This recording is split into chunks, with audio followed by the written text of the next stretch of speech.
And Yahawashi is the life. All right. It says, and the light shineth in darkness, and the darkness comprehended it not. There was a man sent from the power, whose name was John.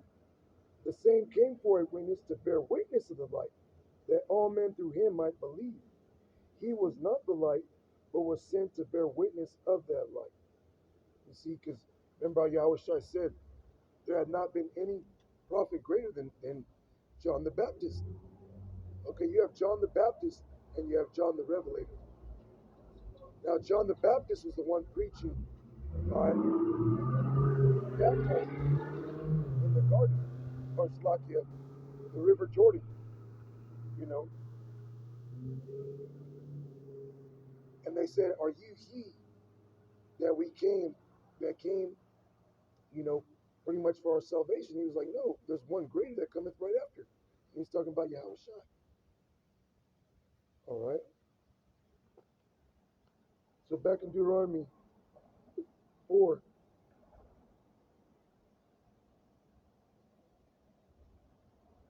verse 4. But ye that did cleave unto the Lord your power are alive, every one of you this day. Behold, I have taught you statutes and judgments, even as the Lord my power, Yahawashi, commanded me, that ye should do so in the land whither ye go to possess it. Keep therefore and do them, for this is your wisdom and your understanding in the sight of the nations, which shall hear all these statutes and say, surely this great nation is a wise and understanding people. You see, that's what made us great. That's what makes us wise, is its wisdom. That's what separates us. And real soon, these nations are going to reverence us because of the spirit and power of Yahawashi, because of his wisdom that the Lord gives us. It's not of us, all right? And to further prove a point, that the wisdom that these heathen have, their customs are vile, are vain, are wicked. We have our own holidays. We had our own high holy days, our own customs. Just this right here is a Hebrew Israelite custom, was to put a border of blue and fringes on our garments, so that when we look upon them, we remember the law, statute, commandments of Yahawashi. We remember who we are as a people. Okay, that's what it's there for. All right, you don't got them damn Amalekites, them rats in the land, walking around with this attire on. Now you got some that do. You got some with little borders of blue and little fringes, but as a nation, no. You don't got different tribes out there. All you got is them that call themselves Judah, that proclaim that they're the real Jews. You know. But as far as the other 11 tribes, where are they? You know, that's what made us different. Okay, let me get this in Jeremiah.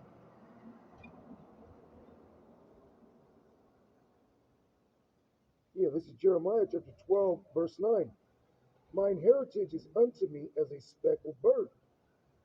When you look at a speckled bird, Google it, it's like a little finch. And it'll be the same exact bird, but with different colors and different spots or speckles in different parts of its body, different parts of its feathers with different colors, different designs, but they're all the same bird. Well, that's the 12 tribes, man. That's what the Lord is equating us to, is a speckled bird. We're all the same nation of people. We just look different. We might be set in different spots where we eat different fruits and vegetables, different foods. Might dance a little different, might look a little different, but we're the same. Or you got the tribe of Issachar, which are the so-called Mexicans, and you got the tribe of Judah, which are the so-called Negroes. But when you go into the history, they have the same mother and the same father. All right, Leah. Leah was the mother of Issachar and Judah. And look at them. They talk shit about each other. They fight each other. But now they're starting to come together and realize it's the same people. You know, you had Tupac. Tupac came out with Black Love and Brown Pride. You know, our people are starting to see eye to eye, showing you we're the same people. It says, "Mine heritage is unto me as a speckled bird. The birds round about are against her. Come ye assemble, all the beasts of the field, come to devour." See, so all these other birds, these other nations are against us. All right, they're all against us. But what separates us is that wisdom. All right, the Lord separate us from these other nations, so that we are going to receive salvation if we believe in the Lord. But they're going to receive damnation no matter what they do. They're going into slavery.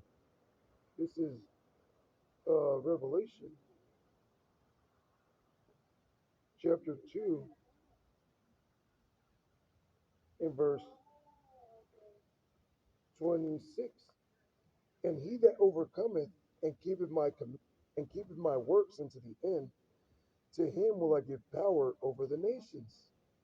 You see that? We're going to have authority over them. We're going to have a rulership over them. Just like right now, we're at the bottom. Right now, we're at the bottom of society. Okay, you're the first. You're the first ones, fired and the last hired, man. Okay. When it comes to receiving aid from the government, they give you the crumbs of what they can. But when it comes to all the other resources, they get them all, man. You got these heathen, they come from their country, India, China, wherever, and they could apply for a visa and receive that with a credit loan. But you've been here your whole life, you don't get squat. You don't get shit. And we've been here and built this place up, you know, as slaves. But you don't get a damn thing here, man. You gotta have money in order to make money here in this system, man, in this society. All right. So this is Revelation 2 and 26 again. And he that overcometh and keepeth my works unto the end, to him will I give power over the nations, and he shall rule them. And he shall rule them. We're going to rule over them. They're going to be our servants. They're going to be under our rule.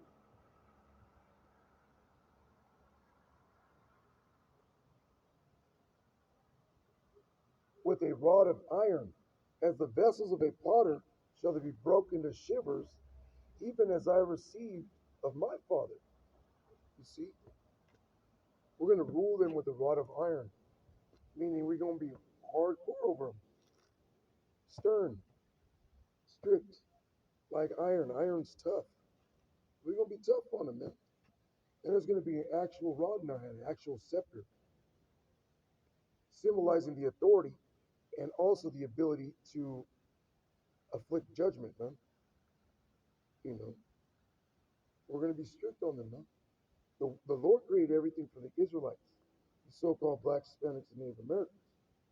You see, and this place is going down the drain. When this place is finished, and this place goes down the drain, when this place is done, we're going to rule. Okay, let me get that in the Apocrypha.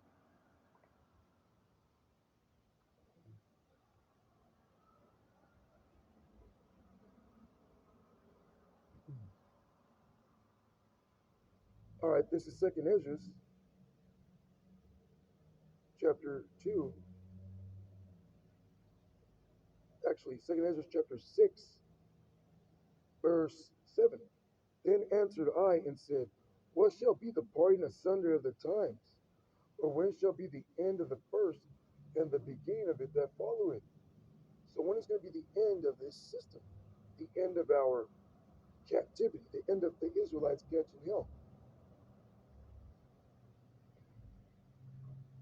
he said unto me, from Abraham unto Isaac, when Jacob and Esau were born of him, Jacob's hand held first the heel of Esau. So remember in Genesis 25, when Jacob and Esau were born, Esau came out first, symbolizing that he would have rulership or the world in his possession before us. Hence, Job 9:24, the earth was given into the hand of the wicked. Okay. For Esau is the end of the world, and Jacob is the beginning of it that followeth. So our rulership, our kingdom is coming once this man goes down. Okay, we're the beginning of the world that followeth. You know, that's why the Lord is going to visit this place, man.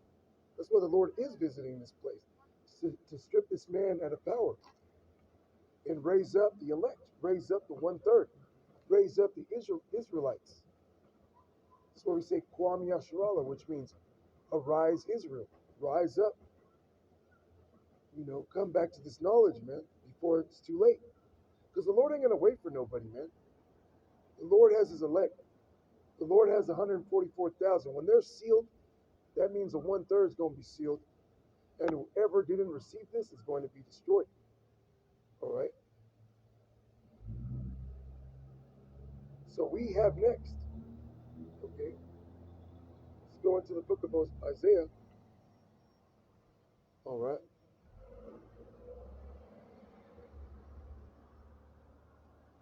This is Isaiah chapter 6 and verse 9. And he said, go and tell this people, hear ye indeed, but understand not, and see ye indeed, but perceive not. You see, so the prophets were sent to wake up the elect. And there's going to be Israelites, you know, that see us, that hear this word. Okay, but they won't be able to understand it. They won't be able to perceive that this is the truth. They're going to say, oh, those are some crazy people out there. They might even believe in the Bible and hear some things that click, but because they weren't chosen, that they're not going to receive the whole truth. They're not going to be able to receive Yahawashi. They're not going to be able to receive mercy. That's salvation. Because they weren't predestined to receive it. Those are some of those people that the Lord, he's spiritually shutting their eyes, spiritually making their ears heavy, so they cannot receive it. It says, make the heart of this people fat and make their ears heavy and shut their eyes spiritually, lest they see with their eyes and hear with their ears and understand with their heart and convert and be healed. You see, so if you convert to the Lord, you come back and say, oh, I perceive that. That's the truth. I'm an Israelite. The Lord would have to have mercy on you. You know, if you're doing that in truth and sincerity. Because there's guys out here that ain't sincere. There's guys that are bug outs. There's guys that do this just because they don't want another man to call them out. They do this for vainglory. But meanwhile, you got men that are sincere.